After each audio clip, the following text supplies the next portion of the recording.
Hello friends, welcome to the channel homeo gardening.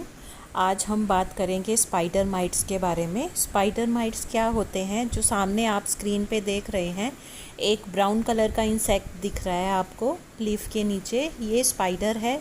ये plant के leaves में attack करते हैं और उनके जो जूसेस होते हैं प्लांट के, उन्हें सक करते हैं। तो धीरे धीरे क्या होता है कि जो प्लांट के सारे जूसेस सक कर लेते हैं, उसके बाद जो प्लांट है वो डिसकलरेशन हो जाती है, उसकी मुरझा सा जाता है और धीरे धीरे पूरा का पूरा जो पत्ता है वो पीला हो जाता है और ब्राउन होके गिर जाता है। तो ये जो स्पाइडर्स हैं, इनकी 1200 स्पीशीज़ होती हैं। अलग अलग कलर्स में हो सकते हैं, ब्लैक भी हो सकते हैं, रेड भी हो सकते हैं, ब्राउन भी हो सकते हैं। ये ऊपर जो आप स्क्रीन में देख रहे हैं, इसमें क्या है कि वेब तो आपको क्लियरली विजिबल नहीं होगा, लेकिन एक ब्लैक जो इंसेक्ट है जिसको मैंने पहले क्लोज़अप में दिखाया है, वो आपको लटका हुआ दिखाई दे रहा है। तो ये एक पत्तों के आसपास या स्टेम के आसपास वेबिंग करते हैं और उस वेब में ये अटके रहते हैं। जैसे नॉर्मली हम स्पाइडर वेब्स देखते हैं, वैसे ही वेब्स आपको, अगर आप ध्यान से देखेंगे, आपको स्टेम्स के आसपास, ब्रांचेस के बीच, लीव्स के नीचे आपको देखने को मिलेंगे। और लीव्स की नीचे वाली साइड पे ही ये अपने एग्स देते हैं। तो ब्लैक ब्लैक कलर के आपको एग्स भी दिखाई देंगे लीव्स के नीचे। अब बात करते हैं कि जो स्पाइडर माइट्स हैं, ये डैमेज क्या करते हैं। देखिए, अगर हल्का फुल्का डैमेज होता है स्पाइडर माइट्स का, अगर तो वो नीम ऑयल से कंट्रोल हो जाता है तो बेटर है। अगर एक आधे लीफ में आपका स्पाइडर माइट का अटैक है तो आप उसे हाथ से तोड़ सकते हैं, रिमूव कर सकते हैं। नीम ऑयल से अगर कंट्रोल हो जाता है तो बेटर है। लेकिन कई बार क्या होता है कि पूरे गार्डन में इनका अफेक्ट हो जाता है, तो उसमें हमें होम्योपैथी की हेल्प लेनी पड़ती है। ये क्लोज़अप में देखिए, आपको जो ये इंसेक्ट दिखाई दे रहा है, ये स्पाइडर है एक ब्लैक कलर का। देखिए, आप ध्यान से देखिए, ये पत्ते के नीचे है। इसने क्या किया है कि पूरे उसको, मेरे गार्डन को अटैक किया हुआ है इन्होंने। और आप कैसे पहचानेंगे कि आपके गार्डन में स्पाइडर माइट्स का अटैक है? जो लीफ की ऊपर की अपीयरेंस होगी वो ऐसे होगी जैसे स्क्रीन में आपको लीफ दिखा रही हूँ मैं। मतलब बेसिकली ये ग्रीनरी ख़त्म कर देते हैं, प्लांट के जूसेस को सक करते हैं। तो उस वजह से क्या होता है, जो ग्रीन कलर है वो ख़त्म हो जाता है। और बैक साइड पे अगर आप चेक करेंगे, आपको ये छोटे छोटे काले से इनके एग्स दिख रहे हैं। ये स्पाइडर माइट्स की अटैक की निशानी होती है। ये मतलब ब्लैक कलर या ब्राउन कलर के भी हो सकते हैं लीव्स के नीचे वाली साइड पे, ऊपर वाली साइड पे नहीं होते हैं। और वैसे अगर आप ध्यान से देखेंगे, अगर आपको डिस्कलरेशन ऊपर से दिख रही है लीफ की, तो आप अगर नीचे वाली साइड पे चेक करेंगे तो नीचे वाली साइड पे आपको ऐसे ब्लैक उनकी इन्फेस्टेशन दिखेगी या एग्स दिखेंगे। तो ये निशानी होती है स्पाइडर माइट्स का अटैक पहचानने की। और अगर तो रबिंग अल्कोहल कई लोग यूज़ करते हैं, कई लोग ये नीम ऑयल स्प्रे वगैरह यूज़ करते हैं। देखिए, मैं खुद आपको ये सलाह देती हूँ कि मेडिसिन ऐसे नहीं है कि हल्का फुल्का अटैक हुआ और आपने मेडिसिन की हेल्प ले ली, क्योंकि मैं खुद ऑर्गेनिक गार्डनिंग करती हूँ और ऑर्गेनिक पेस्टिसाइड्स वगैरह ट्राई करती हूँ पहले। अगर ऑर्गेनिक पेस्टिसाइड्स या इंसेक्टिसाइड्स से रिलीफ ना हो, उसके बाद हमें मेडिसिन की हेल्प लेनी चाहिए, इंटरनल ट्रीटमेंट करना चाहिए प्लांट का, रूट्स में दे के और उस लीव्स के ऊपर फोलियर स्प्रे करके। तो ये इस प्लांट का तो मैंने ट्रीटमेंट किया था। मैं अभी आपको रिज़ल्ट भी दिखाती हूँ स्पाइडर माइट्स के लिए, और ट्रीटमेंट में भी बताऊँगी कि क्या है। पहले मैं आपको इनके सारे साइंस दिखा रही हूँ कि कैसे आप अपने पत्तों में पहचानेंगे। ये देखिए, लीव्स वाली नीचे वाली साइड पे अगर इनका जो अटैक है वो स्वेयर रहता है या बहुत दिनों तक हम इनका ट्रीटमेंट नहीं करते, तो ये धीरे धीरे पूरे का पूरा पत्ता जो है वो येलो या ब्राउन होके गिर जाता है और इवेंचुअली प्लांट की डेथ भी हो जाती है, क्योंकि ये स्टेम के आसपास भी वेबिंग करते हैं अपना। जैसे आपने स्पाइडर वेब देखा होगा, वैसे ही आपको वेब मिलेगा अपने प्लांट में। पत्तों के नीचे भी हो सकता है, मोस्टली वो दो ब्रांचेस के बीच में होता है या लीव्स के आसपास होता है। अभी स्क्रीन में तो नहीं मैंने आपको शो कर पाई। ये देखिए, क्लोज़अप में मैं दिखा रही हूँ। ये जो छोटे छोटे ब्राउन और ब्लैक कलर के दिख रहे हैं, ये सारी की सारी स्पाइडर माइट्स के एग्स हैं। तो अभी इसका मैंने जो है ट्रीटमेंट किया था। अपने प्लांट का। अभी मैं आपको रिज़ल्ट भी दिखाऊंगी। अब जैसे ये छोटे सीडलिंग्स हैं मेरे, ये भी स्पाइडर माइट का ही अटैक है। अगर देखिए अभी ये जैसे भिंडी का प्लांट है मेरा, छोटा है, इसमें नीचे वाले लीव्स में इन्होंने अटैक किया है, तो ये लीव्स तो मैंने हाथ से रिमूव कर दिए कि एक एक लीफ पे ही अटैक था। अगर इतना हल्का फुल्का डैमेज हो तो आप लीफ रिमूव कर दीजिए, नीम ऑयल वगैरह स्प्रे कर दीजिए। लेकिन कई केसेस में क्या होता है कि बहुत ज़्यादा हो जाता है, तो फिर हम मेडिसिन की हेल्प ले सकते हैं। और अगर हम इसे ट्रीट नहीं करेंगे तो देखिए ये स्पाइडर माइट ने ही जो लीफ है वो डैमेज किया हुआ है, तो सारे के सारे जो हमारे पत्ते होते हैं ना, वो ऐसे ही ब्राउन होके मुरझा के गिर जाते हैं। और बैंगन के पौधों में जो ये स्पाइडर माइट्स हैं, ये सबसे ज़्यादा अटैक करते हैं। और भी प्लांट्स में करते होंगे, बट मेरा तो पिछले 1 साल के गार्डनिंग में यही एक्सपीरियंस है कि बैंगन के प्लांट्स में सबसे ज़्यादा प्रॉब्लम स्पाइडर माइट्स की आती है। जितनी बैंगन के प्लांट में आती है उतनी किसी प्लांट में देखने को नहीं आती।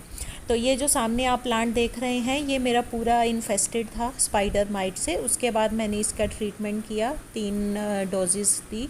तो 3 डोजेस के बाद देखिए आप जो न्यू ग्रोथ आ रही है वो बिल्कुल हेल्दी है। ये वाले जो लीव्स आप देख रहे हैं, ये सारी न्यू ग्रोथ है, ये बिल्कुल ग्रीन है, इनमें स्पाइडर माइट्स का अटैक नहीं है।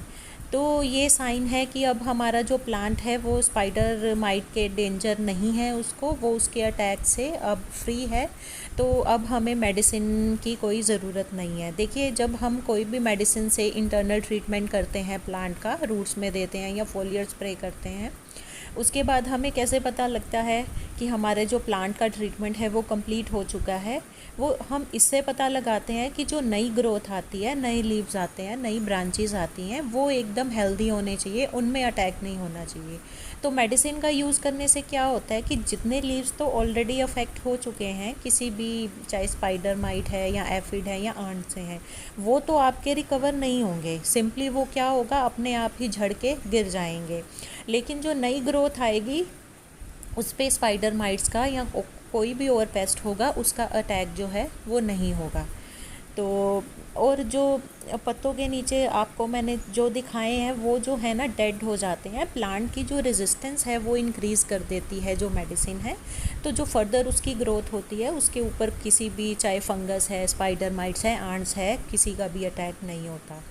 तो जो अब प्लांट में बचे हुए जो इनके एग्स होते हैं, इनको हम सिंपली फास्ट स्प्रे करके, फास्ट जेट से स्प्रे करके भी रिमूव कर सकते हैं, या सिंपली हम उन पत्तों को ही रिमूव करके फेंक सकते हैं। अगर नहीं भी हम करते तो ये अब प्लांट को फर्दर डैमेज नहीं करते, क्योंकि ये डेड हो चुके होते हैं इनके लार्वे।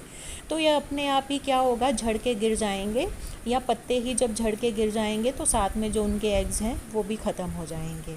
मतलब जब हमारी जो न्यू ग्रोथ है वो बिल्कुल हेल्दी आनी शुरू हो जाए किसी भी ट्रीटमेंट के बाद, चाहे वो स्पाइडर माइट्स का ट्रीटमेंट है, चाहे आंट्स का ट्रीटमेंट है, चाहे एफिड्स का है, चाहे मिलीबग्स का है, अगर हमारी जो नई ग्रोथ है, नए लीव्स हैं, नई स्टेम्स उसमें आनी स्टार्ट हो रही हैं और फ्लावरिंग हो रही है और वो एकदम हेल्दी हो रही है, तो दैट मीन्स प्लांट को अब उस पेस्ट से कोई भी ख़तरा नहीं है। ठीक है। जो पुराने लीव्स हैं, अगर उन पे थोड़े बहुत इंसेक्ट या पेस्ट चिपके भी हुए हैं, वो अपने आप ही झड़ के गिर जाएंगे, लेकिन वो अब हमारे प्लांट को कोई भी नुकसान नहीं पहुंचा सकते। अब बात करते हैं मेडिसिन की। मेडिसिन कौन सी यूज़ करेंगे? देखिए स्पाइडर माइट्स के लिए 2 मेडिसिन्स होती हैं। एक जो मैंने वाइट फ्लाई में आपको बताई थी, सोराइनम 200, पिक्चर आपको स्क्रीन में दे दी है मैंने। सोराइनम 200 2 ड्रॉप्स 1 लीटर पानी में डिज़ोल्व करके पूरे प्लांट के ऊपर फोलियर स्प्रे भी करना है और रूट्स में भी देनी है। और ये आप मिनिमम 3 या 4 दिन का गैप रखिए, तब दूसरी डोज दीजिए। अगर ज़रूरत पड़े फिर 3-4 दिन के गैप पे तीसरी, और फिर 3-4 दिन के गैप पे चौथी डोज दीजिए। अगर आपके यहाँ बहुत ज़्यादा बारिश हो रही है तो आप 2 डोजेज़ के बीच में 1 हफ़्ते का गैप भी रख सकते हैं। और मेरा तो क्या था कि मैंने पहले वीडियो में आपको बताया था कि मेरे पूरे के पूरे गार्डन में वाइट फ्लाई की बहुत ज़्यादा अटैक हो गया था सारे के सारे प्लांट्स में। तो मैंने तो वाइट फ्लाई के लिए ट्रीटमेंट किया था सोराइनम 200 से। तो वाइट फ्लाई के साथ साथ, क्योंकि दोनों की मेडिसिन सही है, सेम ही है, वाइट फ्लाई की भी और स्पाइडर माइट्स की भी, तो जो मेरे स्पाइडर माइट्स थे वो भी साथ में ही उसका ट्रीटमेंट हो गया। वाइट फ्लाई तो ख़त्म हुई, जो स्पाइडर माइट्स थे उनका भी ट्रीटमेंट हो गया। तो जो नए लीव्स आए वो बिल्कुल हेल्दी आए, और कुछ एक मेरे बैंगन के प्लांट्स में फ्रूटिंग भी हुई, मैंने हार्वेस्टिंग भी करी और उसके बाद फिर से फ्रूटिंग हो रही है। ऑल्दो एक दो लीव्स जो मैंने पहले भी आपको पिक्चर में दिखाएं उनमें अभी भी थोड़ी सी इनकी इन्फेस्टेशन है, बट वो अब प्लांट को किसी तरह का कोई डैमेज नहीं पहुंचा पाएंगे। तो ये है स्पाइडर माइट्स के बारे में सारी इन्फॉर्मेशन। मैंने आपको बताया है कि एक स्पाइडर दिखेगा आपको, उसका जाला जिसे हम वेब बोलते हैं, प्लांट के आसपास ध्यान से आप देखेंगे तो आपको दिखेगा। पत्तों के ऊपर की जो अपीयरेंस है वो लाइट ग्रे से स्पॉट हो जाएंगे, क्योंकि जो सारी पत्ते की ग्रीनरी है वो ख़त्म हो जाएगी। और बैक साइड पे आपको ऐसे काले काले या ब्राउन कलर के छोटे छोटे जैसे टिक्स होते हैं ना, या लाइस होती है, वैसे लगते हैं पत्तों की पिछली वाली साइड पे। और आप ध्यान दीजिएगा कि ये जो स्पाइडर माइट्स है ना, ये मोस्टली जो प्लांट के नीचे वाले पत्ते होते हैं जो बिल्कुल सॉइल के पास होते हैं, उन पत्तों में ये सबसे ज़्यादा अटैक करते हैं। ऊपर वाले पत्तों पे जहाँ पे सनलाइट पड़ती है वहाँ पे इनका अटैक नहीं होता। जो बिल्कुल नीचे वाले यंग लीव्स होते हैं और जो नीचे वाली साइड में रूट्स के पास होते हैं उनमें अटैक ज़्यादा रहता है। तो ये पूरे के पूरा जो पत्ता है वो पीला होके ब्राउन होके झड़ के गिर जाता है। और अगर इनको हम टाइमली ट्रीट ना करें या ऑर्गेनिक पेस्टिसाइड से इनका रिलीफ ना हो तो होम्योपैथी की हेल्प लेनी चाहिए। होम्योपैथी से ये बहुत ही अच्छी और जल्दी इनका ट्रीटमेंट होता है। जो वाइट फ्लाई में सोराइनम 200 मेडिसिन हमने यूज़ करी थी, वही सेम मेडिसिन स्पाइडर माइट्स के अटैक के लिए दूसरी मेडिसिन भी आप इसमें यूज़ कर सकते हैं। दूसरी मेडिसिन का नाम है पेट्रोलियम 30। ये आपको 30 पावर में लेनी है। इसकी जो पिक्चर है वो ऊपर स्क्रीन के ऊपर शो हो रही है। अगर सोराइनम से आपको रिलीफ ना लगे स्पाइडर माइट्स के अटैक में तो आप पेट्रोलियम 30 भी यूज़ कर सकते हैं। इसको भी सेम वैसे ही यूज़ करना है। 2 ड्रॉप्स 1 लीटर पानी में डिज़ोल्व करके अच्छे से फोलियर स्प्रे भी कर देना है पत्तों के ऊपर नीचे, और रूट्स में भी दे देनी है। और 3-4 दिन के गैप पे या हफ्ते के गैप पे आपको 4 डोजेस दे देनी है। तो ये 2 मेडिसिन्स थी जो काम करती हैं स्पाइडर माइट्स के अटैक में बहुत ही अच्छे से। वैसे तो देखिए सोराइनम से ही आपकी प्रॉब्लम सॉल्व हो जाएगी इन केस हर जगह की वेदर कंडीशंस डिफरेंट होती हैं या प्लांट कंडीशंस थोड़ी बहुत डिफरेंट रहती हैं। तो आप पेट्रोलियम 30 ट्राई कीजिए। टोटल 4 एप्लीकेशंस देनी है 3-4 दिन के गैप पे या हफ्ते के गैप में। सोराइनम आपको 200 पावर में लेनी है, पेट्रोलियम आपको 30 पावर में लेनी है। तो इन दोनों मेडिसिन से जो आपकी प्रॉब्लम है वो सॉल्व हो जाएगी। तो स्पाइडर माइट्स के रिलेटेड जितनी भी इंफॉर्मेशन थी, जो भी उनके साइंस एंड सिम्टम्स थे, उनके कॉजेज़ थे, आप अपने गार्डन में कैसे पहचानें और उनका क्या ट्रीटमेंट है, कौन सी 2 मेडिसिन यूज़ होती हैं, वो मैंने आपको बता दी हैं। अब चलते हैं अपने नेक्स्ट टॉपिक एफिड्स के ऊपर। एफिड्स क्या है, उनको कैसे आइडेंटिफाई किया जाता है कि हमारे प्लांट्स में एफिड्स का अटैक है, और कौन सी होम्योपैथिक मेडिसिन्स हैं 2 जो एफिड्स के अटैक में हम यूज़ कर सकते हैं और अपने गार्डन को फिर से हरा भरा कर सकते हैं। देखिए सबसे पहले तो एफिड्स क्या होते हैं। एफिड्स छोटे छोटे इंसेक्ट्स होते हैं। ये ग्रीन कलर के, ब्लैक, ब्राउन, वाइट या इवन पिंक कलर के भी हो सकते हैं। इनकी बहुत सारी स्पीशीज़ होती हैं। सॉफ्ट बॉडी इंसेक्ट्स बोलते हैं। और जो ये मोस्टली होते हैं, ये जो यंग शूट्स होती हैं या बर्ड्स होती हैं उनको अटैक करते हैं। मतलब लीव्स पे भी आपको देखने को मिल जाएंगे, लेकिन मोस्टली जो ये अटैक करते हैं, जैसे सपोज़ आपका हिबिस्कस में एफिड्स का अटैक हुआ तो आप बर्ड्स के आसपास देखेंगे कि छोटे छोटे से आपको कीड़े दिखाई देंगे, ग्रीन कलर के जो कॉमनली दिखाई देते हैं बर्ड्स के आसपास। और जो नई शूट्स निकलती हैं, नए लीव्स निकलते हैं, उनके आसपास ये आपको दिखाई देते हैं एफिड्स। तो इनको नुकसान क्या होता है कि जैसे हमने वाइट फ्लाई के बारे में पहले डिस्कस किया था कि वाइट फ्लाई जो होती है वो हनी ड्यू सेक्रीट करती है। इसी तरह से जो एफिड्स होते हैं ये भी हनी ड्यू सेक्रीट करते हैं, जिसकी वजह से क्या होता है, उस सिक्रीशन की वजह से पौधों में चींटियों का अटैक बढ़ जाता है और फंगल डिजीज़ का भी अटैक बढ़ जाता है। और कई बार तो लीव्स क्या हो जाते हैं, कर्लिंग हो जाती है। एक तो लीव्स की कर्लिंग होती है लीफ कर्ल वायरस की वजह से, और कई बार एफिड्स की वजह से भी लीफ कर्लिंग हो जाती है, क्योंकि ये जो हनी ड्यू सिक्रीट करते हैं, इससे आंट्स का अटैक होता है और फर्दर वायरल और फंगल डिजीज़ का अटैक होता है। तो जो भी आपका चाहे फ्लावरिंग प्लांट है या आपका फ्रूट ट्री है या आपका वेजिटेबल प्लांट्स है, तो आपको बड्स के ऊपर या जो जब छोटा सा फ्रूट बनना स्टार्ट हो जाता है उसके आसपास छोटे छोटे से आपको कीड़े दिखाई देंगे। और वो जैसे पत्ते के नीचे अगर आप चेक करेंगे तो उसके नीचे भी येलो कलर के भी हो सकते हैं, और छोटे छोटे से जैसे आपको पिक्चर में दिख रहा है ऐसे कीड़े दिखाई देंगे। तो ये एफिड्स होते हैं। ये भी क्या करते हैं कि प्लांट के जूसेस को सक करते हैं और अल्टीमेटली प्लांट की जो है कर्लिंग कर देते हैं, डेथ कर देते हैं। प्लांट जो है वो ख़राब हो जाता है। और हनी ड्यू सिक्रीट करने की वजह से क्या होता है कि फंगल अटैक हो जाता है। फंगल अटैक मतलब जो सूटी मोल्ड हमने वाइट फ्लाई की वजह से डिस्कस किया था, जैसे white fly Honey due secrete करती है उस वजह से ब्लैक कलर की फंगस लग जाती है सारे प्लांट में, इसी तरह से जो एफिड्स होते हैं ये भी हनी ड्यू सिक्रीशन करते हैं, जिस वजह से प्लांट में सूटी मोल्ड या ब्लैक फंगस का अटैक हो जाता है। और उस वजह से अल्टीमेटली क्या हो जाता है, जो सारा पौधा है वो काला पड़ जाता है और फोटोसिंथेसिस में दिक्कत आती है और धीरे धीरे प्लांट की जो हेल्थ है वो ख़राब होनी शुरू हो जाती है और अल्टीमेटली जो है वो प्लांट की डेथ हो जाती है। और अब हम बात करेंगे कि एफिड्स किस किस प्लांट में अटैक करते हैं। देखिए ये किसी भी प्लांट में अटैक कर देते हैं, इवन ये फ्रूट ट्रीज़ में भी अटैक कर देते हैं, वेजिटेबल प्लांट्स में भी अटैक कर देते हैं।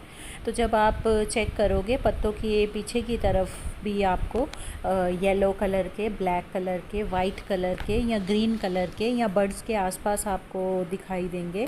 तो ये छोटे छोटे एफिड्स हैं और इनका ट्रीटमेंट देखिए क्या किया जाता है। इनकी ट्रीटमेंट के लिए भी होम्योपैथिक में 2 मेडिसिन्स हैं। और जैसे मैंने आपको बताया कि ये तो वाइट फ्लाई की तरह ही हनी ड्यू सिक्रीट करते हैं और फिर सूटी मोल्ड या ब्लैक फंगस कोज करते हैं, तो इसलिए इनके ट्रीटमेंट में भी जो पहली मेडिसिन हम यूज़ करते हैं वो वही है जो हमने वाइट फ्लाई और सूटी मोल्ड के लिए यूज़ की थी, जो हमने स्पाइडर माइट्स के लिए भी यूज़ की थी, सोराइनम 200। सोराइनम 200 की 2 ड्रॉप्स 1 लीटर पानी में डिज़ोल्व करके पत्तों के ऊपर नीचे फोलियर स्प्रे और हफ्ते में 1 बार और रूट्स में भी दे देना है।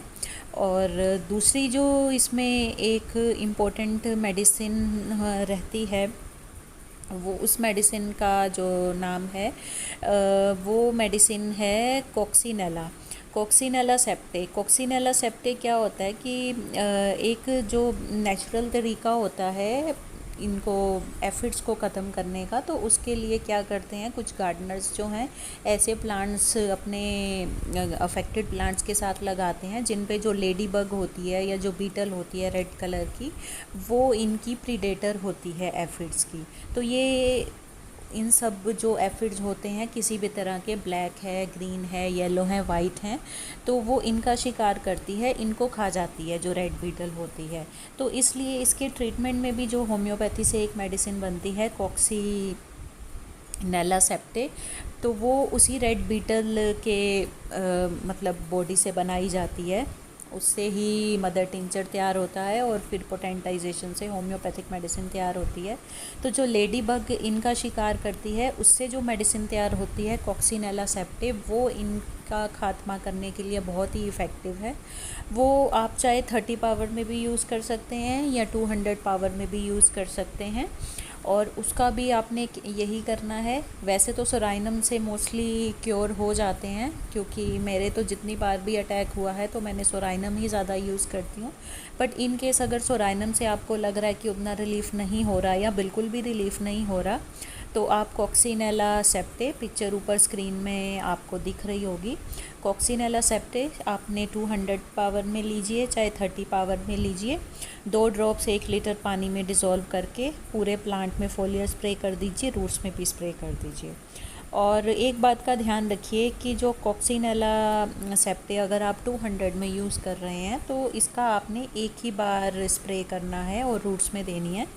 उसके बाद आपने हफ्ता 10 दिन वेट करनी है। एक डोज़ के बाद सेकंड डोज़ की रिपीटिशन की ज़रूरत नहीं रहती है, एक डोज़ में जो है वो काफ़ी क्योर हो जाती है।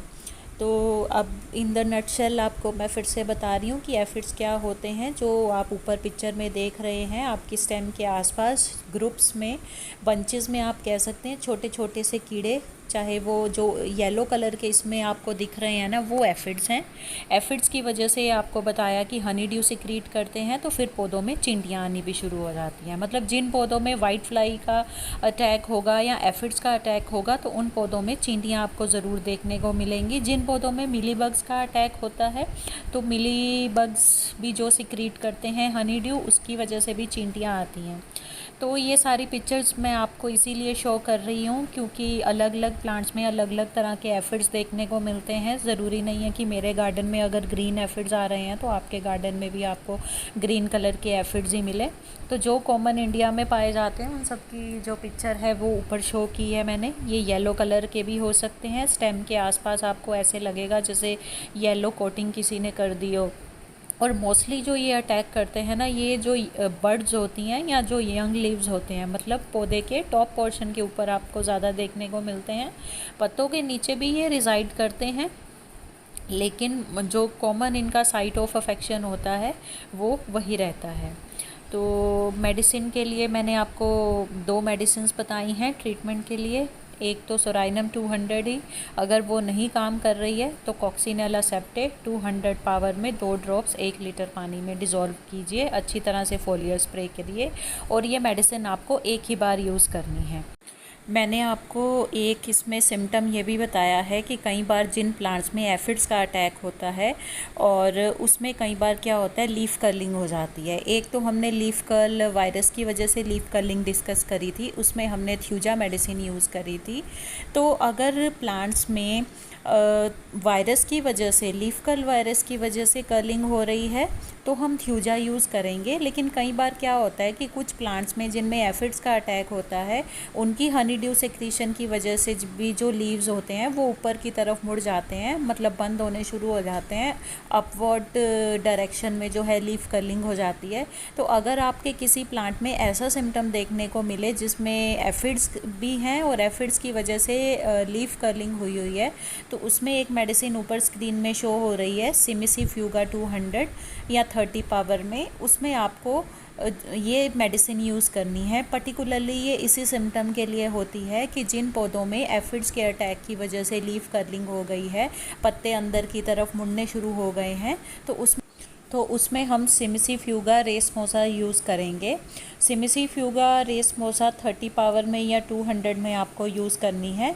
वही हफ्ते हफ्ते के गैप में आपको यूज़ करनी है। 2 ड्रॉप्स 1 लीटर पानी में डिज़ोल्व करके अच्छे से फोलियर स्प्रे करना है, पत्तों के ऊपर, पत्तों के नीचे और रूट्स में।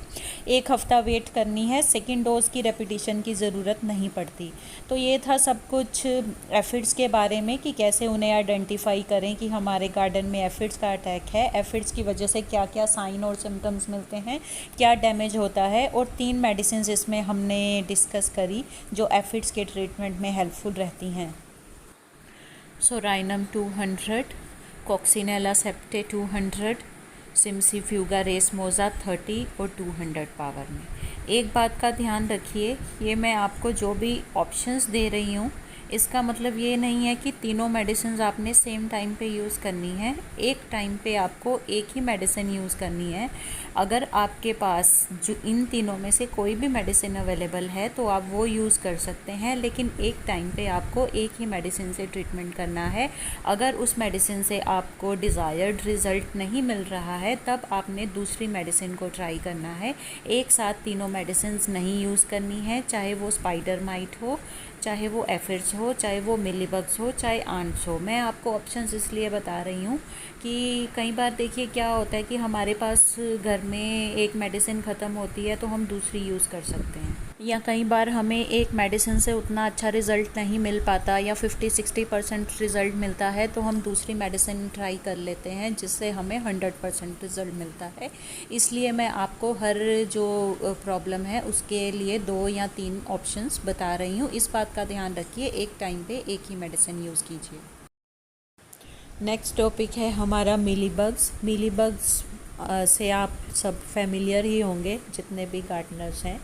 देखने में कैसे दिखते हैं, इन्हें आइडेंटिफाई करना सबसे इजी होता है सारे के सारे पेस्ट में से, क्योंकि ये उनके कंपैरिजन में थोड़े से साइज़ में बड़े होते हैं और वाइट कलर के होते हैं और साइड्स पे इनकी स्पाइक्स होते हैं। ये भी प्लांट्स का जो सैप है उसे सक करते हैं।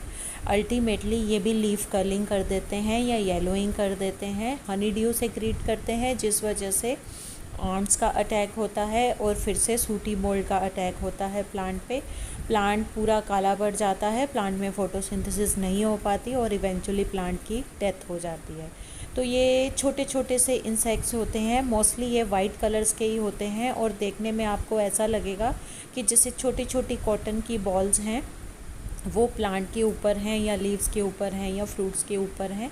तो मिली बग्स को आइडेंटिफाई करना बहुत ही इजी है और जिस प्लांट में भी मिली बग का अटैक होगा उसमें आपको आंट्स ज़रूर मिलेंगी, क्योंकि जो ये हनी ड्यू सिक्रीट करते हैं आंट्स को वो खाना अच्छा लगता है। इसलिए जो आंट्स हैं वो मिली बग के साथ उनकी कंपनी करती आपको ज़रूर नज़र आएंगी हर एक प्लांट में। और इसके साइंस और सिम्टम्स मैंने आपको बता ही दिए हैं कि मोस्टली वाइट कलर के होते हैं। ऐसे लगता है जैसे फर जैसा कुछ प्लांट के साथ चिपका हुआ है या कॉटन जैसी छोटी छोटा कुछ वाइट कलर का प्लांट के साथ चिपका हुआ है। साइड पे इनके स्पाइक्स होती हैं और मोस्टली ये वाइट कलर के ही होते हैं, येलो कलर के भी हो सकते हैं। और लीफ के ऊपर ये कम देखने को मिलते हैं, लीफ के नीचे की साइड पे आपको देखने को मिलेंगे, स्टेम्स पे मिलेंगे, ब्रांचेस पे मिलेंगे और कई बार फ्रूट्स में भी मिलेंगे। ये जो आप लीफ के नीचे वाली साइड देख रहे हो, ये इनके एग्स हैं जो मिली बग्स जिसके बारे में हम डिस्कस कर रहे हैं। तो मोस्टली जी जितने भी हमने स्पाइडर माइट, एफिड्स वगैरह जितना भी कुछ डिस्कस किया है, तो जब भी आप अपने प्लांट्स को चेक करें तो हमेशा जो लीव्स हैं उनके नीचे वाली साइड पे चेक करें, क्योंकि जितने भी जो इंसेक्ट्स हैं वो मोस्टली आपको लीव्स के नीचे वाली साइड देखने को मिलते हैं।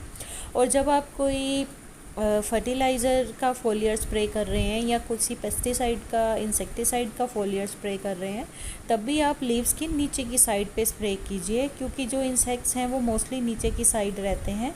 ऊपर लीव्स के ऊपर चाहे आप स्प्रे करें या ना करें, लेकिन लीव्स के नीचे वाली साइड पे जहाँ पे इंसेक्ट्स आपको देखने को मिल रहे हैं या पेस्ट मिल रहे हैं, वहाँ पे देखना बहुत ज़्यादा ज़रूरी है। चलिए अब बात करते हैं कि कौन सी मेडिसिन्स हैं जो मिली बग्स में यूज़ होती हैं। तो इसके लिए भी सिमिलरली 2 मेडिसिन्स हैं होम्योपैथी में। जैसे मैंने आपको बताया कि ये भी हनी ड्यू सिक्रीट करते हैं, आंट्स का अटैक होता है, फर्दर सूटी मोल्ड का अटैक होता है। तो इसमें भी जो पहली मेडिसिन है सोराइनम 200 ही जाएगी, वाइट फ्लाई और एफिड्स के जैसे। तो सोराइनम 200 पावर की 2 ड्रॉप्स 1 लीटर पानी में डिज़ोल्व करके अच्छे से फोलियर स्प्रे करना है पूरे प्लांट के, लीव्स के ऊपर की साइड, लीव्स के नीचे की साइड, मिली बग्स के ऊपर भी अच्छे से स्प्रे करना है और फिर 1 हफ्ते के लिए वेट करना है। 1 हफ्ते के बाद देखेंगे कि अगर ज़रूरत पड़ेगी तो सेकेंड डोज रिपीट करेंगे, अदरवाइज़ 1 डोज में ही ट्रीटमेंट जो है वो कंप्लीट हो जाएगा। दूसरी जो इम्पोर्टेंट मेडिसिन है, अगर सोराइनम से आपको उतना रिलीफ नहीं मिलता या किसी कारण से आपके पास सोराइनम अवेलेबल नहीं है, तो जो मेन मेडिसिन इसमें यूज़ होती है कोकस कैक्टाई 30 पावर में लेनी है। 2 ड्रॉप्स 1 लीटर पानी में डिज़ोल्व करके फोलियर स्प्रे करना है। उसके बाद मिनिमम 2 या 3 दिन या बारिश के दिनों में 1 हफ्ता वेट करनी है। 1 हफ्ते के बाद ही या 2-3 दिन के बाद जब मिट्टी सूख जाए अच्छे से, तब आपको ये मेडिसिन रिपीट करनी है। जितने भी अभी हमने प्रॉब्लम्स डिस्कस करी हैं, चाहे वो स्पाइडर माइट्स हैं, चाहे वो एफिड्स हैं, चाहे वो ये मिली बग्स हैं, इनमें जितनी भी मेडिसिन्स मैंने आपको बताई हैं, तो फर्स्ट एप्लीकेशन के बाद, मतलब पहली डोज देने के बाद मेडिसिन की 80 to 90% तक रिलीफ हो जाता है। सेकेंड डोज रिपीट करने की ज़रूरत नहीं पड़ती है। या कुछ केसेस में ऐसे होता है कि सेकेंड डोज में हम सिर्फ फोलियर एप्लीकेशन कर देते हैं, क्योंकि 70% फर्स्ट ट्रीटमेंट में क्योर हो जाता है। जो रिमेनिंग 30% है वो फोलियर स्प्रे से भी हमारा काम चल जाता है। तो ये मैं आपको हर वीडियो में बताती हूँ कि सीज़न के ऊपर डिपेंड करता है, प्लस बीमारी की जो एक्सटेंट है या डिग्री है, किस लेवल तक आपका जो अटैक है पेस्ट का या इंसेक्ट्स का वो जा चुका है, उसके ऊपर जो डोज़ की रेपिटेशन है वो डिपेंड करती है। अब बारिश के दिनों में अगर आप पहली एप्लीकेशन जब मेडिसिन की करेंगे, अच्छे से आप रूट्स में भी पानी दे देंगे, आप फोलियर स्प्रे भी कर देंगे, तो बारिश के दिनों में जो गमले की मिट्टी सूखने को कम से कम कई बार लगातार जब बारिश होती 1 हफ्ता या 10 दिन भी लग जाते हैं। तो उसमें आप 4 दिन लगातार मेडिसिन से ट्रीटमेंट नहीं कर सकते हैं। उसमें कम से कम आपको 1 हफ्ता वेट करना पड़ेगा, जब तक कि आपकी गमले की मिट्टी अच्छी तरह से ड्राई नहीं हो जाती। उसके बाद आप सेकेंड डोज रिपीट करेंगे। और कई बार अगर तेज़ गर्मी के दिनों में अटैक होता है तो आप 1 दिन छोड़ के भी सेकेंड डोज रिपीट कर सकते हैं, या आप 4 दिन लगातार भी मेडिसिन की डोज रिपीट कर सकते हैं। और दूसरा ये डिपेंड करता है कि एक डोज के बाद आपके प्लांट को कितना रिलीफ हुआ है, कितना आपका इंसेक्ट कंट्रोल हुआ है। अगर एक डोज में आपको बिल्कुल फ़र्क नहीं लगता तो आप नेक्स्ट डे दूसरी डोज, फिर तीसरी, फिर चौथी कर सकते हैं। कई बार ऐसे होता है कि फ़र्स्ट डोज़ के बाद ही 70 to 80% रिलीफ हो जाता है, तो आपको लगता है कि अननेसेसरली डोज क्यों रिपीट करें, फिर आप 1 हफ्ते के बाद ही डोज रिपीट करते हैं। तो डोज रेपिटेशन जो है वो बहुत सारे फैक्टर्स जो मैंने आपको बताए हैं उन पे डिपेंड करता है।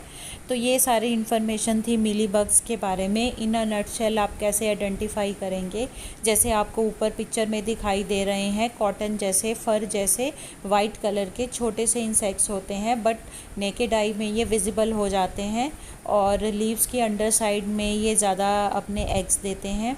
और ये बहुत ही सॉफ्ट होते हैं, ये इतने सॉफ्ट होते हैं कि अगर आप इसे अपने हाथ से टच करोगे ना तो ये डेड हो जाते हैं और इनमें से जो ब्लड या फ्लूइड टाइप कुछ निकलने लग जाता है। इसलिए इन्हें सॉफ्ट बॉडी इंसेक्ट भी बोलते हैं। ये बहुत ही डेलिकेट होती है इनकी स्किन, अगर आप इन्हें हल्का सा हाथ से टच करोगे तो ये मर जाते हैं। तो जब हम नीम ऑयल वगैरह स्प्रे करते हैं या रबिंग अल्कोहल वगैरह यूज़ करते हैं, तो अगर हल्का फुल्का अटैक होता है तो अपने आप ये सॉइल से नीचे गिर जाते हैं। या कई बार सिंपली बिना कुछ पानी में डाले भी अगर हम, कई लोग जैसे थोड़े से गर्म पानी का तेज़ जेट से स्प्रे करते हैं, या कहीं नॉर्मल टैप वाटर का ही तेज़ जेट से स्प्रे करते हैं, तो जेट के प्रेशर से ये नीचे गिर जाते। तो जब ये एक बार सॉइल में गिर जाते फिर ये मर जाते हैं, तो ये दोबारा प्लांट पे नहीं चढ़ पाते। मतलब एक बार अगर ये लीव से झड़ जाते तो प्लांट के ऊपर नहीं चढ़ पाते। तो अगर हल्का फुल्का अटैक है तो आप इन्हें हाथ से भी रिमूव कर सकते हैं, रबिंग अल्कोहल भी यूज़ कर सकते हैं। ये आपके ऊपर डिपेंड करता है कि आप क्या यूज़ करना चाहते हैं। मैं तो आपको अपने हर वीडियो में यही बताती हूँ कि पहले आप जो ऑर्गेनिक पेस्टिसाइड इंसेक्टिसाइड यूज़ कीजिए अगर हल्का फुल्का डैमेज है। अगर आपका उससे कंट्रोल नहीं होता या डैमेज का जो एक्सटेंट है वो बहुत ज़्यादा है, तब आप मेडिसिन की हेल्प लीजिए। अननेसेसरली हर छोटे से पेस्ट अटैक के लिए या हर छोटी सी प्रॉब्लम के लिए मेडिसिन का जो यूज़ है वो मत कीजिए। तो ये सारी इन्फॉर्मेशन थी मिली बग्स के बारे में। मैंने आपको 2 मेडिसिन्स भी बता दी हैं। पहली सोराइनम 200 है, दूसरी है कोकस कैक्टाई 30 पावर में। 2 ड्रॉप्स 1 लीटर पानी में डिज़ोल्व करके ऊपर और नीचे पत्तों के फोलियर स्प्रे और रूट्स में। उसके बाद गमले की मिट्टी सूखने तक वेट कीजिए। 5-6 दिन या हफ्ते के बाद अगर ज़रूरत पड़े तो डोज रिपीट कर दीजिए। तो मिली बग्स के बारे में इतना ही। अब चलते हैं नेक्स्ट टॉपिक, आंट्स के ऊपर। कई बार देखिए गर्मियों में ये प्रॉब्लम सारे गार्डनर्स को बहुत फेस करने को मिलती है कि पौधों में चींटियाँ हो गई हैं, या अगर किसी ने पॉट्स में सब्ज़ी या फ्रूट्स ट्रीज़ लगाए होते हैं या फ्लावर्स लगाए होते हैं, जो कंटेनर गार्डनिंग करते हैं उनके कंटेनर्स में मिट्टी में बहुत चींटियाँ हो जाती हैं, प्लांट्स में बहुत चींटियाँ हो जाती हैं। देखिए चींटियों एज सच तो जो चींटियां हैं वो प्लांट को कोई नुकसान नहीं करती, लेकिन अगर आपके पौधे में चींटियां आ रही हैं तो इसका मतलब आपके प्लांट में किसी ना किसी और एफिड का, माइट्स का अटैक है। क्योंकि जो एफिड्स, माइट्स वगैरह हनी ड्यू सेक्रीट करते हैं तो चींटियां उन्हें को खाने के लिए आती हैं। तो अगर आपके पौधों में चींटियां हैं या मिट्टी में चींटियां हैं तो आप ध्यान से एग्ज़ामिन कीजिए पौधे की सारी स्टेम्स को, लीव्स को और मिट्टी को भी, कि उसमें कहीं एफिड्स या स्पाइडर माइट्स या और स्केल इंसेक्ट्स का अटैक तो नहीं है, क्योंकि चींटियां मोस्ट लाइकली उन्हीं पोट्स में आती हैं जिनमें इन चीज़ों का अटैक होता है, और इनकी जो हनी ड्यू सेक्रीशन है उन्हीं को खाने के चक्कर में आती हैं। और चींटियों का देखिए, पहले तो आप ट्राई करिए कि ऑर्गेनिक, अगर नीम ऑयल वगैरह से, हल्दी पाउडर से, कई बार हल्का फुल्का अटैक होता है जैसे मिट्टी में चींटियां हो जाती हैं, तो मैं भी जो हल्दी पाउडर है वो स्प्रे कर देती हूँ डायरेक्ट ही, बिना पानी में घोले, ऐसे ही ऊपर टॉप लेयर पे स्प्रिंकल कर दिया। लेकिन शर्त ये है कि जो वो हल्दी पाउडर है वो ऐसे नहीं कि आपने मार्केट से कुछ लेके आए हल्दी पाउडर, क्योंकि वो यूजली प्योर नहीं होते, अडल्ट्रेटेड होते हैं। अगर आपको कहीं से ऑर्गेनिक प्योर हल्दी मिल जाती है तो वो इफ़ेक्टिव रहती है। हल्दी को पानी में मिला के भी आप चींटियों को कंट्रोल कर सकते हैं। 2-3 ग्राम हींग को 1 लीटर पानी में डालिए और वो स्प्रे कर दीजिए। कुछ भी अगर उससे नहीं होती, गर्मियों के दिनों में क्या होता है, किसी पौधे में बहुत ही ज़्यादा, देखिए अगर तो आंट्स ऐसे ही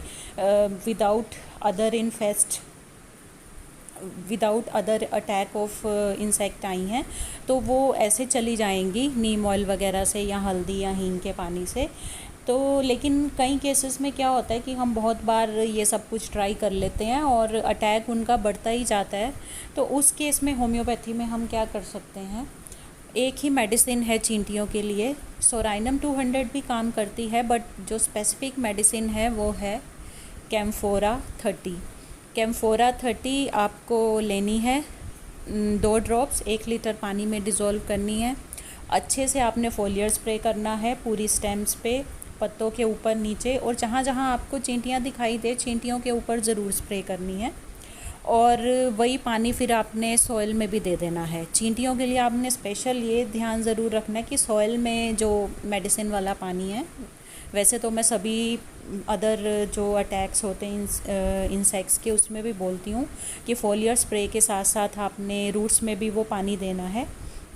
और चींटियों के केस में तो आप स्पेशली देना है, क्योंकि जब आप क्या करते हैं कि चींटियों के ऊपर कोई भी दवाई या नीम ऑयल स्प्रे करते हैं तो वो नीचे मिट्टी की ओर भागती हैं, मिट्टी में घुस जाती हैं बचने के लिए ना, नीम ऑयल या अदर कोई भी जो हम पेस्टिसाइड डालते हैं।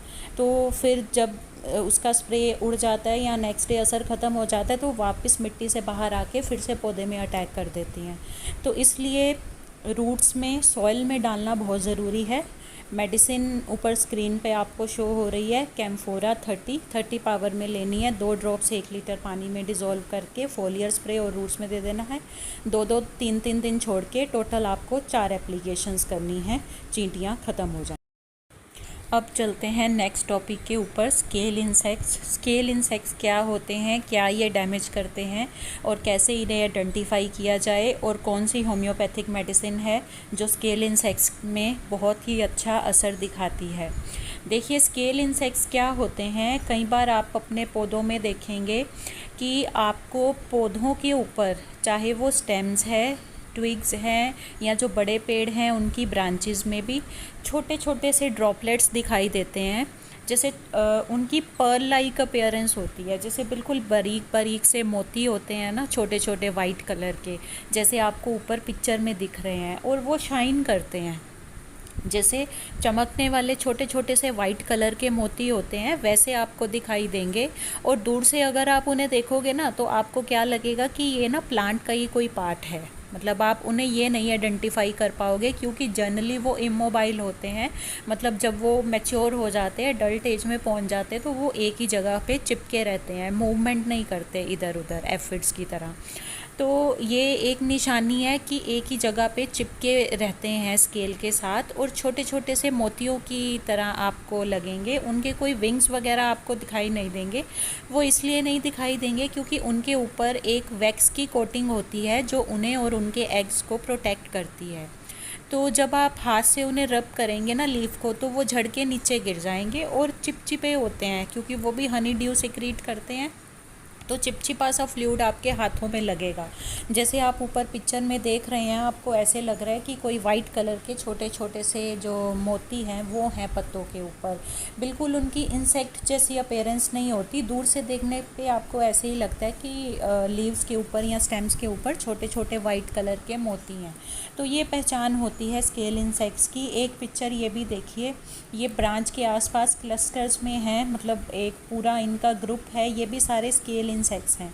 ये एक वैक्सी कवरिंग होती है इनके ऊपर, जिसके अंदर इंसेक्ट होता है और उसके एग्स रहते हैं।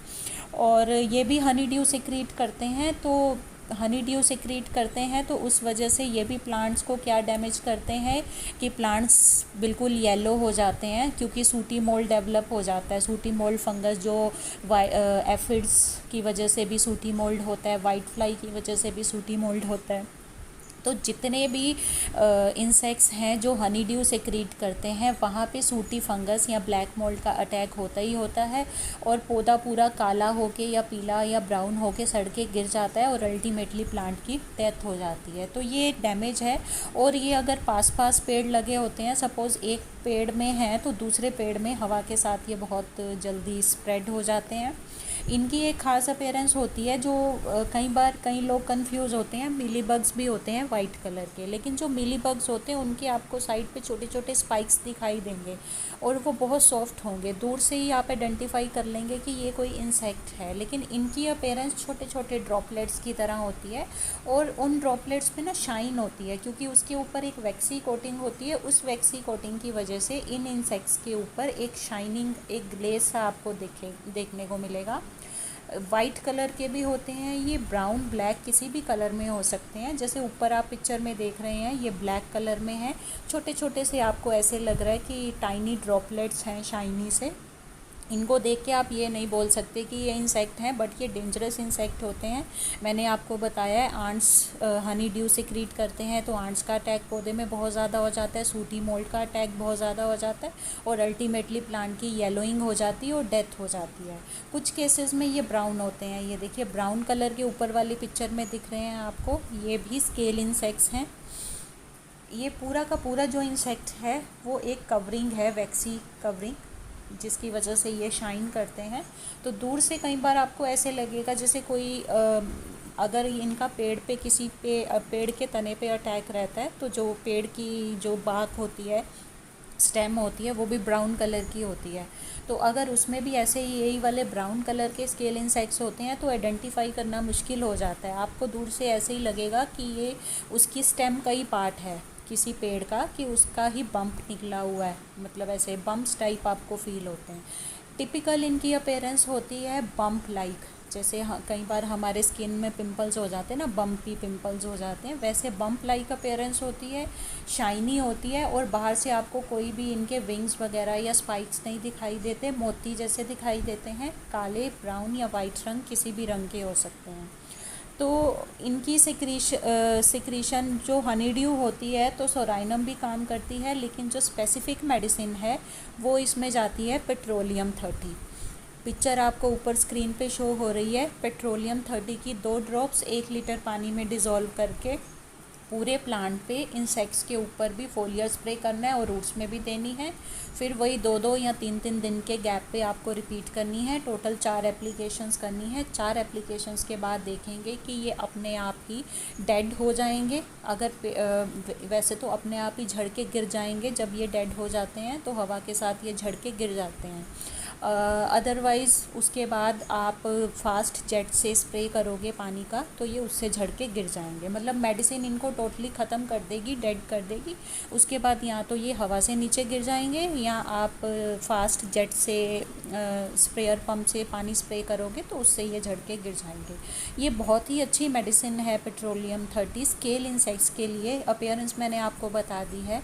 इन द नटशेल क्या होते हैं कि छोटे छोटे मोतियों जैसे वाइट, ब्लैक, ग्रे कलर के होते हैं। कोई विंग्स वगैरह नहीं दिखाई देते। दूर से ऐसे लगता है कि जैसे किसी बम्प है किसी ट्री के ऊपर। और मेडिसिन मैंने आपको बता दी है पेट्रोलियम 30। तो ये थी सारी इन्फॉर्मेशन गार्डन पेस्ट के बारे में। कि कौन कौन से मेजर गार्डन पेस्ट हैं जो गार्डनिंग में देखने को मिलते हैं, उन्हें कैसे आइडेंटिफाई किया जाए, कैसे ऑर्गेनिक कंट्रोल किया जाए। और होम्योपैथी के लिए मैंने दो मेडिसिन्स बताई हैं। अगर होम्योपैथी से कंट्रोल करना चाहते हैं, ऑप्शंस आपको इसीलिए दिए हैं कि जो मेडिसिन आपको इजीली अवेलेबल हो जाए वो मेडिसिन आप यूज़ कर सकते हैं। Specific medicine for each problem भी मैंने आपको बताई है, और उनको कैसे यूज़ करना है, कितनी डोजेस देनी है, वो भी बताई हैं। देखिए, गार्डन पेस्ट में और बहुत सारे अदर पेस्ट भी आते हैं, थ्रिप्स हैं, बग्स हैं, लेकिन जो हमने इस टॉपिक में वीडियो में जो मेजर गार्डन पेस्ट फेस करने को मिलते हैं, जो डैमेज करते हैं, उनके बारे में ही डिस्कस किया है। अदरवाइज़ और भी थ्रिप्स वगैरह हैं, लेकिन वो इतने इम्पॉर्टेंट नहीं है। जो हमारे गार्डन में फ़ेस करने को हमें मिलते हैं डे टू डे लाइफ में, उनके बारे में हमने डिस्कस किया है। मेडिसिन्स हमने डिस्कस करी हैं। सोराइनम 200 सब केसेस में जाएगी। अगर आपके पास कोई और मेडिसिन अवेलेबल नहीं है तो आप सोराइनम 200 ट्राई कर सकते हैं। अदरवाइज़ हमने सबसे पहले स्पाइडर माइट्स के पेट्रोलियम 30 बताई है। अगर स्पाइडर माइट्स की प्रॉब्लम है तो उसमें पेट्रोलियम 30 यूज़ होगी मेडिसिन। अदरवाइज़ सोराइनम भी यूज़ हो सकती है। एफिड्स की प्रॉब्लम है तो कॉक्सिनेला सेप्टे यूज़ होगी। और अगर यंग लीव्स अफेक्ट हो रहे हैं और लीफ कर्लिंग हो रही है एफिड्स की वजह से, तो सिमिसीफ्यू का यूज़ होगी। अदरवाइज़ पेट्रोलियम भी यूज़ हो सकती है। फिर मीली बग्स के लिए मैंने आपको बताया कॉकस कैक्टाई मेडिसिन यूज़ होगी। आंट्स के लिए कैम्फोरा यूज़ होगी, और स्केल इंसेक्ट्स के लिए पेट्रोलियम यूज़ होगी।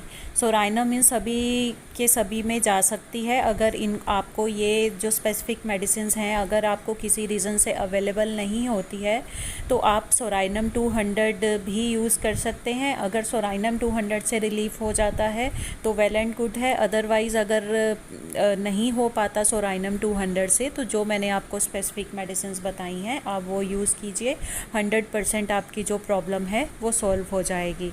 देखिए, और भी होम्योपैथिक मेडिसिन्स बहुत सारी गार्डनिंग के लिए यूज़ होती हैं, जैसे थ्यूजा यूज़ होती है लीफ कर्ल वायरस के लिए, पाउडरी माइल्ड्यू के लिए, डाउनी माइल्ड्यू के लिए सल्फ़र मेडिसिन यूज़ होती है, और ग्रोथ बूस्टर के लिए आर्सेनिक एल्बम यूज़ होती है, सीड जर्मिनेशन के लिए आर्निका यूज़ होती है, और फ्लावर बूस्टर के लिए पल्सेटिला यूज़ होती है। और बहुत से बायोकेमिक्स भी हैं, कालीफॉस वगैरह, फेरमफॉस वगैरह, उनके रिलेटेड वीडियोस मैंने अभी अपलोड नहीं किए हैं।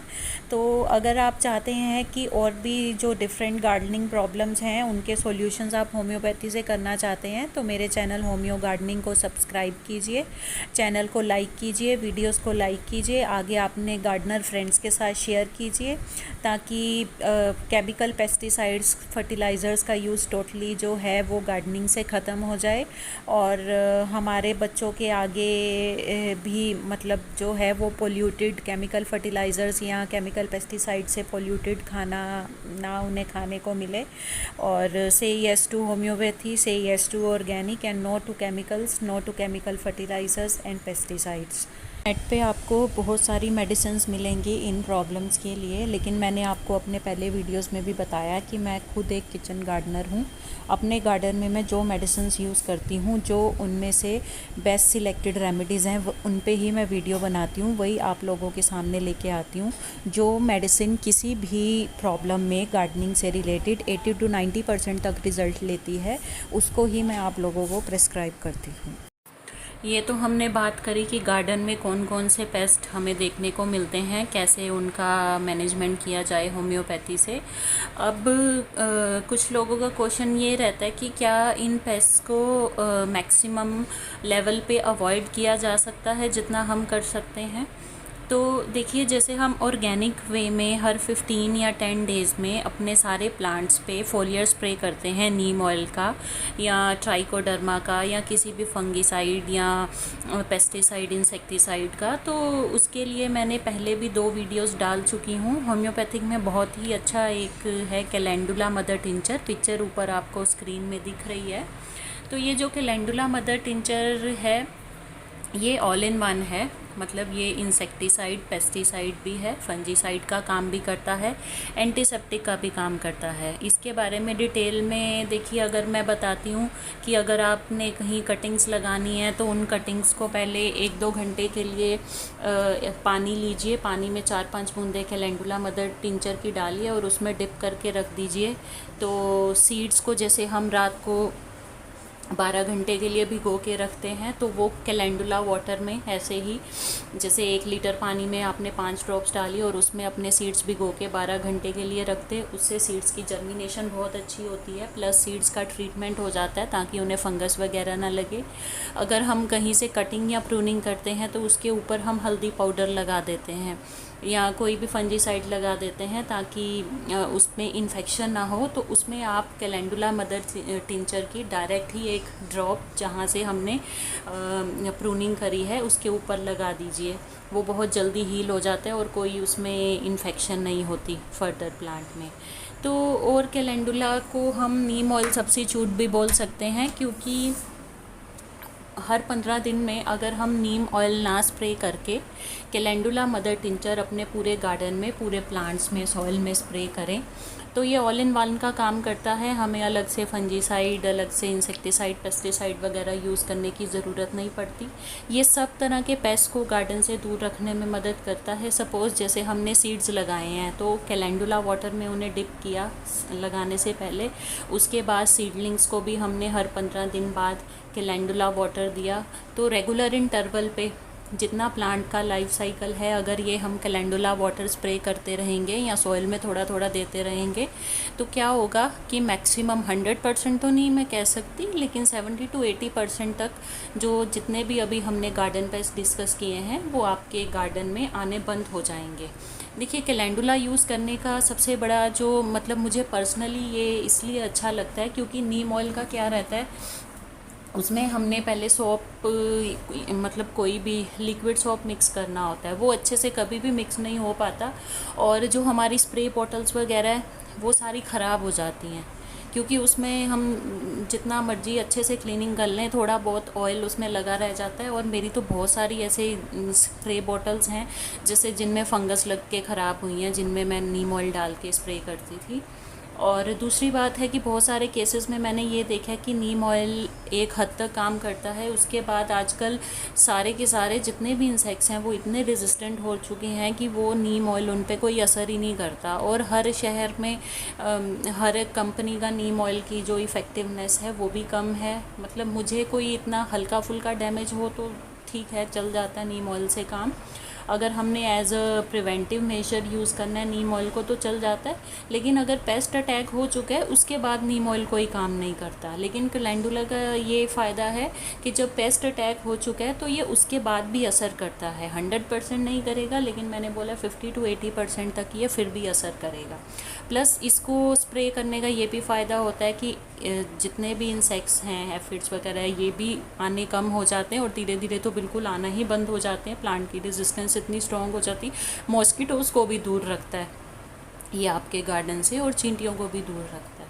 और दूसरी सबसे बड़ी ये बात है कि ये एक बहुत ही अच्छा होम्योपैथी में हीलर है, मतलब ये स्किन को सूद करता है। नीम ऑयल में क्या है कि हल्की फुल्की अगर आपकी क्वांटिटी ऊपर नीचे हो जाती है, एक बार जैसे मेरे साथ हुआ था, तो जितनी प्रिस्क्राइब्ड उसकी डोज़ होती है 5 ml 1 लीटर वाटर में, मैंने उतना ही यूज़ किया था। लेकिन अगले दिन मेरे बहुत सारे जो प्लांट्स थे वो जल गए थे नीम ऑयल एप्लीकेशन के बाद। तो उस वजह से भी मैं थोड़ा अवॉइड करती हूँ कि नीम ऑयल अगर हल्का फुल्का ऊपर नीचे हो जाए तो आपके प्लांट्स जो हैं वो जल जाते हैं, प्लांट्स उसे बर्दाश्त नहीं कर पाते। कैलेंडुला से कभी भी ऐसा नहीं होगा। प्रेस्क्राइब डोज से अगर ऊपर नीचे भी कुछ हो जाएगा तो ये प्लांट्स को बेनिफिट करे या ना करे, ये प्लांट्स को कभी भी नुकसान नहीं करता, प्लांट्स आपके कभी भी नहीं जलेंगे। और दूसरी बात ये रहती है कि ये पेस्ट को तो दूर रखता ही रखता है, साथ में क्या है, सारे आपके गार्डन को रिफ़्रेश करता है। जब आप हर 15 दिन बाद कैलेंडुला अपने स्प्रे करेंगे, कैलेंडुला वाटर, आप देखेंगे कि उसके बाद जो पेस्ट और इंसेक्ट हैं वो तो रिमूव हुए ही हुए हैं, आपके सारे जो लीव्स हैं वो इतने अच्छे से वॉश हो गए, फ्रेश ग्रीन हो जाता है आपका सारा प्लांट। क्योंकि इसमें सूदिंग क्वालिटीज़ हैं, ये इसकी नेचुरल क्वालिटीज़ हैं कि ये स्किन के लिए भी बहुत अच्छा सूदर है, तो इसलिए सूदिंग एजेंट है, तो इस वजह से ये प्लांट्स को भी अपनी जो सूदिंग एजेंट की क्वालिटी है वो प्रोवाइड करता है साथ में, तो प्लांट्स की हेल्थ को और ज़्यादा अच्छा करता है। और दूसरी, आपको शायद ये बात पता ना हो, जो कैलेंडुला है, कैलेंडुला के फ्लावर्स होते हैं, मैरीगोल्ड फैमिली को ये बिलोंग करता है। तो जो मैरीगोल्ड है, गेंदा है, उसको भी बोला जाता है कि गेंदों के पत्तों का पानी आप एज अ पेस्टिसाइड यूज़ कर सकते हैं, इंसेक्टिसाइड यूज़ कर सकते हैं। बट ये मैरीगोल्ड गेंदे से भी ज़्यादा स्ट्रॉन्ग है अपनी एंटीसेप्टिक प्रॉपर्टीज़ में, तो बहुत ही अच्छा ये काम करता है। और ये क्यों प्लांट्स के ऊपर इतना अच्छा काम करता है, इसके पीछे एक रीज़न ये है कि कैलेंडुला में कैलेंडुला जो है प्लांट है, वो बहुत ही रिच सोर्स है नाइट्रोजन का और फॉस्फोरस का। तो आप लोगों को पता ही है कि नाइट्रोजन और फॉस्फोरस हमारे प्लांट्स की हेल्थ के लिए कितने ज़्यादा इम्पोर्टेंट है। एक प्लांट्स के जो हैं बिल्डिंग ब्लॉक्स ही नाइट्रोजन और फॉस्फोरस हैं। जो भी गार्डनिंग करते हैं, चाहे ऑर्गेनिक गार्डनिंग करते हैं या इनऑर्गेनिक गार्डनिंग करते हैं, तो उनमें सबसे जो कॉमनली यूज्ड और इम्पोर्टेंट जो फर्टिलाइज़र डलता है वो NPK डलता है, मतलब उसकी फुल फॉर्म नाइट्रोजन, फॉस्फोरस और पोटेशियम ही होती है। तो देखिए, इनऑर्गेनिक वे में जब हम नाइट्रोजन और NPK यूज़ करते हैं एज अ फर्टिलाइज़र, तो उसके बहुत सारे, आपको पता ही है, एनवायरमेंटल पोल्यूशन होता है, ठीक है, और हमारी जो वेजिटेबल्स हैं या उनमें भी एडवर्स इफ़ेक्ट्स आते हैं।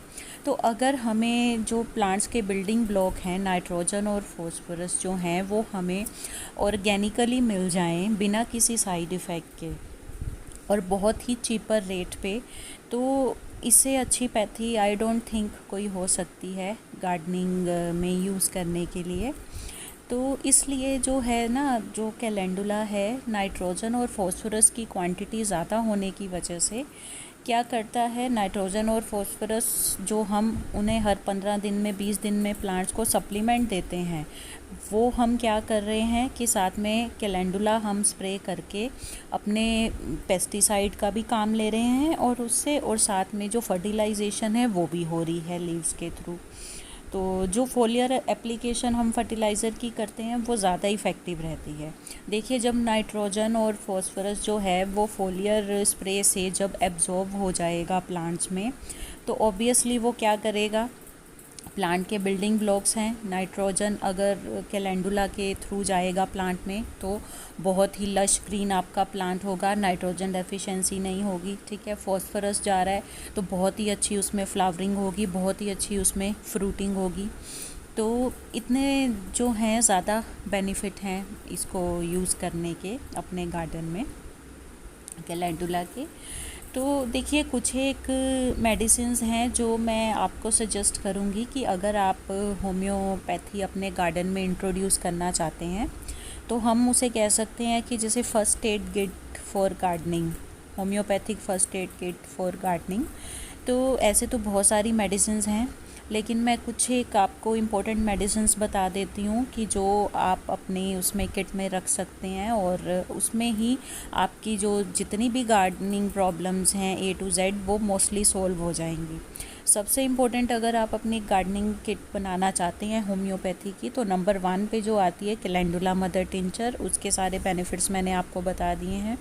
पेस्टिसाइड, इंसेक्टिसाइड का भी काम करेगा और साथ में आपकी फर्टिलाइजेशन भी करेगा, प्लांट्स को सूद करेगा, जलाएगा नहीं प्लांट्स को, और ओवरऑल फ्रूटिंग फ्लावरिंग में भी बहुत हेल्प करेगा।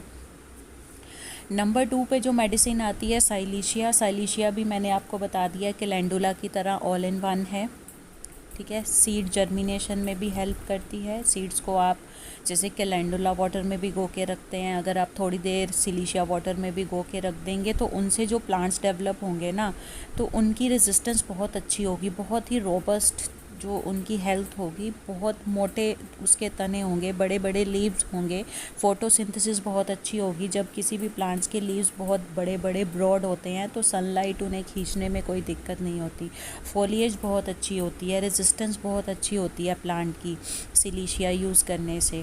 फ्रूटिंग और फ्लावरिंग बहुत अच्छी, बहुत बड़े बड़े साइज़ के फ्लावर्स और फ्रूट्स होते हैं। तो ट्रांसप्लांट शॉक में भी सिलिशिया काम करती है, सीड जर्मिनेशन में भी काम करती है, बहुत सारी फंगल डिजीज़ में, पेस्ट में भी काम करती है और बहुत ही एक हेल्दी पौधा डेवलप करने में मदद करती है। नंबर 3 पे आप आर्निका रख सकते हैं अपनी किट में। आर्निका मैंने बताया कि प्लांट हमारा कोई गमला टूट जाए, चोट लग जाए प्रूनिंग वगैरह से, ट्रांसप्लांट के दौरान उसे शॉक नहीं लगता, रूट्स डैमेज हो जाएं, रिपोर्टिंग के टाइम पे उसे ठीक करने में मदद करता है। नंबर 4 पे कार्बोवेज, मतलब जो एक मरे हुए पौधों को भी ज़िंदा कर सकती है, इतनी ज़्यादा पावरफुल है वो मेडिसिन कार्बोवेज। वेजिटेबल चारकोल से बनती है, तो चारकोल के इम्पोर्टेंस के रिलेटेड बहुत सारे वीडियोस आपको यूट्यूब में मिल जाएंगे। तो ये कार्बोवेज जो है मतलब एक तरह से जनरल टॉनिक है। जैसे कोई बीमारी से हम वीक हो जाते हैं, उसके बाद हम हेल्थ टॉनिक लेते हैं ना वापस अपनी हेल्थ को रिगेन करने के लिए, तो कार्बोवेज वो टॉनिक का काम करती है प्लांट के लिए। उसकी जो वाइटलिटी है उसे इम्प्रूव करती है, उसकी जो पुरानी हेल्थ है, अच्छी हेल्थ है, उसे रिगेन करने में हेल्प करती है कार्बोवेज। नंबर 5 पे आप सोराइनम रख सकते हैं। सोराइनम आपको मैंने बताया कि वाइट फ्लाई के लिए तो बहुत अच्छी है, इफ़ेक्टिव है, लेकिन aphid, spider mite, thrips, bugs में भी ये 70 to 80% तक रिलीफ कर देती है अगर आपके पास उनकी स्पेसिफिक मेडिसिन्स नहीं है। थ्यूजा है, थ्यूजा फंगल डिजीज़ में, वायरल डिजीज़ में बहुत अच्छा काम करती है, डैम्पिंग ऑफ में बहुत अच्छा काम करती है। सल्फ़र है पाउडरी माइल्ड्यू में, डाउनी माइल्ड्यू में बहुत अच्छा काम करती है। तो ऐसे 7-8 मेडिसिन हैं टोटल जिनको आप अपनी एक फ़र्स्ट एड किट बना सकते हैं होम्योपैथिक मेडिसिन्स की। तो इनमें मेजॉरिटी जो आपकी प्रॉब्लम्स हैं वो सॉल्व हो जाती हैं गार्डनिंग के रिलेटेड। तो ये था सारा वीडियो, सारे गार्डन पेस्ट के रिलेटेड, उनकी होम्योपैथिक मैनेजमेंट के रिलेटेड, होम्योपैथिक पेस्टिसाइड इंसेक्टिसाइड के रिलेटेड और benefits of using homeopathy in gardening के related, homeopathic first aid kit for gardening के रिलेटेड। इसके बारे में मैं डिटेल्ड वीडियो बहुत जल्दी अपलोड करूँगी अपने चैनल पे। आज के वीडियो में इतना ही। अगर मेरा वीडियो आपको पसंद आया हो तो इसे अपने सारे गार्डनर फ्रेंड्स के साथ, फार्मर फ्रेंड्स के साथ शेयर कीजिए, वीडियो को लाइक कीजिए, चैनल को सब्सक्राइब कीजिए और बेल नोटिफिकेशन आइकन को ज़रूर प्रेस कीजिए ताकि कोई भी नया इन्फॉर्मेटिव वीडियो अपलोड हो चैनल पे use of homeopathy in gardening and farm के ऊपर, तो उसकी नोटिफिकेशन आप लोगों तक पहुंचती रहे। देखिए, आप लोगों की जो लाइक है वो हमें सिर्फ एक हौसला देती है और फर्दर आपको इन्फॉर्मेटिव वीडियोस अपलोड करने के लिए और उसकी इन्फॉर्मेशन आप तक पहुंचाने के लिए। और लाइक और सब्सक्राइब चैनल पे बिल्कुल फ्री है, तो इससे हमें हौसला मिलता है कि हम और मेहनत करें और इन्फॉर्मेशन जो है आप लोगों तक कि होम्योपैथी को कैसे गार्डन में यूज़ करके फर्टिलाइज़र्स का, केमिकल फर्टिलाइज़र्स का, केमिकल पेस्टिसाइड्स का यूसेज जो है कम किया जा सकता है अपने खाने में से, अपने गार्डन में से और अपने जो एनवायरनमेंट है उसमें से जहर को मिटाया जा सकता है। ज़्यादा से ज़्यादा इस चैनल को प्रमोट कीजिए। मैंने आपको पहले भी बताया है कि ऑर्गेनिक से इनऑर्गेनिक पे जाने के लिए बीच में एक ब्रिज है होम्योपैथी। आप उस पे रुकिए, उसको ट्राई कीजिए, आपको वापस इनऑर्गेनिक पे जाने की ज़रूरत नहीं पड़ेगी। तो हम सब लोग मिलके ही इस पैथी को गार्डनिंग में, फील्ड्स में, फार्म्स में आगे ले जा सकते हैं और अपनी एनवायरनमेंट को हेल्दी कर सकते हैं, अपने खाने में से जहर मिटा सकते हैं, अपनी जो आने वाली जनरेशन्स हैं उन्हें एक हेल्दी एटमॉस्फेयर दे सकते हैं, अच्छा और प्योर खाना दे सकते हैं, केमिकल मुक्त खाना दे सकते हैं, उन्हें केमिकल मुक्त हवा पानी दे सकते हैं। आज के वीडियो में इतना ही। Thanks for watching.